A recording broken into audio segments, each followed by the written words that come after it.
My name is Caio, and this is the true story of how a gold digger humiliated me, and later ended up working for me, serving coffee in my own office. It all started a few years ago when I was just another young man trying to make it in life. I worked as an intern at a small company, earned very little, and every day started the same. Alarm at 6, black coffee, and a long bus ride downtown. My clothes. Always the same faded dress shirts and worn-out pants. I didn't care about appearances. My focus was elsewhere. Finishing college, every cent I had went to transportation, food, and tuition. Even living in that tight routine, I stayed positive. I knew it was just a phase, a stepping stone, something I had to get through to reach a better future. Back then, I didn't care about parties, clubs, or social media. My only indulgence was a quick stop at the corner snack bar, where I'd grab a pastry and juice before heading to the office. And that's where fate stepped in. It was a regular Tuesday. I was in a hurry and accidentally bumped into a woman who was leaving. She turned around, apologized with a soft smile, and I did the same. That woman was stunning. Well-groomed hair, a captivating perfume, confident posture. She wasn't just beautiful, she seemed untouchable. But surprisingly, she struck up a conversation. We chatted about silly things, the heat, the watered-down juice, the high prices, and even though I was shy, I was charmed by her demeanor. She introduced herself as Rebecca, a confident, smart, self-assured woman. She felt like she came from another world. Far from mine, we exchanged contacts.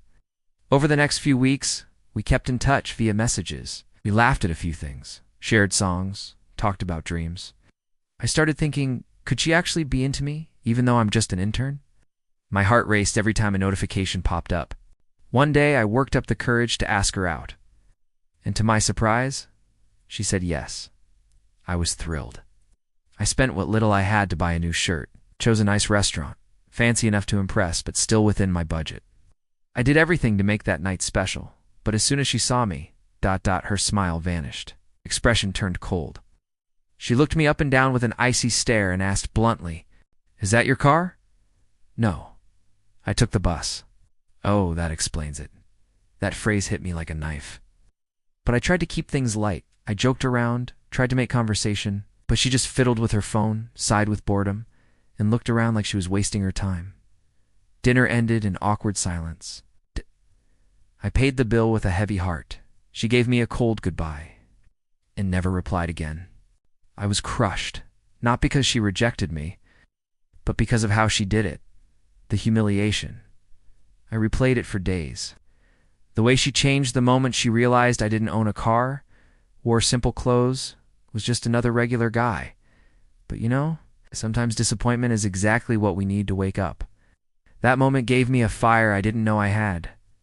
I made a promise to myself. I will succeed. It's not out of revenge, but so I would never again feel small in front of anyone. The next 3 years, I threw myself into work and studies, took night classes, went to events, grabbed every project no one else wanted. I woke up before sunrise and slept after midnight. I graduated with honors, landed a job as an analyst at a mid-sized company, and was quickly promoted. My dedication started to pay off. By 28, I became a manager. By 30, I had my own business, a consultancy for large companies. At first, I struggled, took small clients, worked twice as hard, but after 2 years, the business took off. I closed contracts with multinationals, became a reference in the industry, finally bought my first car. Then, my own apartment. Traveled to places I never dreamed of. But despite all that, I never lost my essence. Still had coffee at that same corner shop, still remembered the intern in worn-out clothes. And then, fate decided to play again. We were hiring new staff. The company was growing, and we needed receptionists and admin assistants. I asked to review the final resumes before the interviews, and that's when the name appeared. Rebecca. I looked at the photo. It was her. Same elegance, same confident pose, but the resume was simple. It's basic experience. And ironically, now she was applying for a position far below the one I had years ago. I could have rejected it. Could have deleted her name right then. But I didn't. I wanted to see where this would go. She interviewed with HR, got through the process, was hired. And on her first day, she showed up in uniform, hair tied back, no heavy makeup, a humble posture. She didn't recognize me. Of course not. I looked different. Well-groomed beard, tailored suit, confident presence. I was a new version of myself. One she never bothered to get to know before. I watched from a distance. She did everything right. She was polite, helpful, seemed dedicated. Slowly, she integrated with the team. Then came the day of the general meeting. Every month, I go on stage in the main room to present results and give a motivational speech, and that day, Rebecca was there, standing, holding a tray of coffee.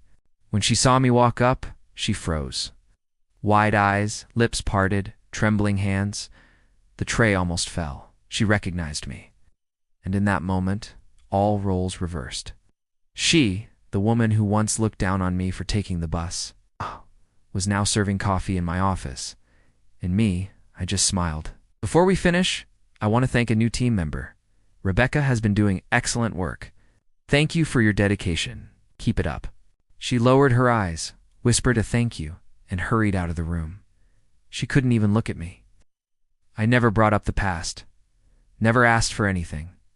I didn't need to. Life had already done it. This isn't about resentment or revenge. It's about growth, about letting destiny handle the justice.